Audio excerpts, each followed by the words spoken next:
নমস্কার, রান্নাঘরের রাজশ্রীতে আপনাদের সকলকে স্বাগত জানাই। আজ আমি আপনাদেরকে বানিয়ে দেখাবো টমেটো দিয়ে দারুণ স্বাদের চাটনির রেসিপি। চাটনির জন্য আমি 250 গ্রাম টমেটো নিয়েছি। এবার একটি পাত্রে 1.25 গ্লাস জল দিলাম। এই জলে এবার গোটা গোটা টমেটোগুলো সেদ্ধ করে নেব।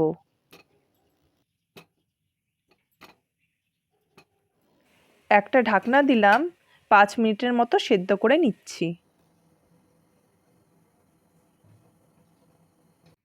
এবার একটা ফুটো করা বাটি নিয়েছি।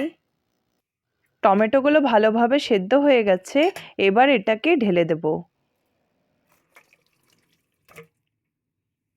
এবার একটা হাতার সাহায্যে টমেটোগুলোকে ভালো করে গলিয়ে নিচ্ছি।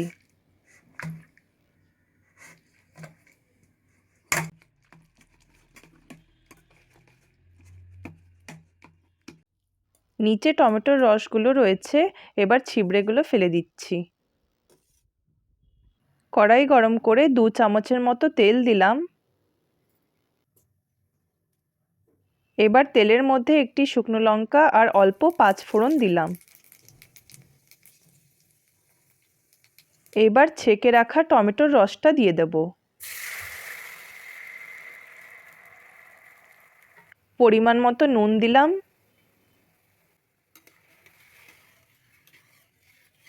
সামান্য হলুদ আর লঙ্কার গুঁড়ো দিয়ে দেব।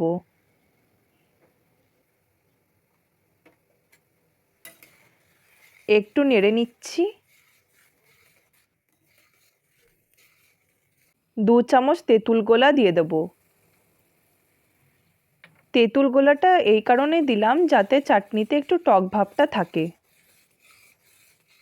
হাফ কাপ চিনি দিলাম। চিনিটাকে ভালো করে মিশিয়ে নিচ্ছি।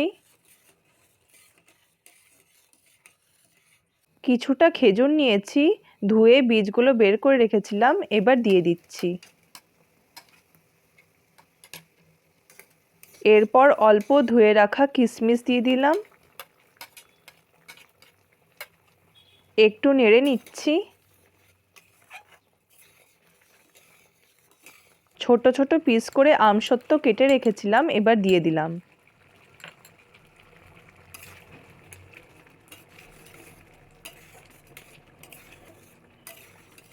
এবার হাফ কাপের মতো আখের গুড় দিলাম।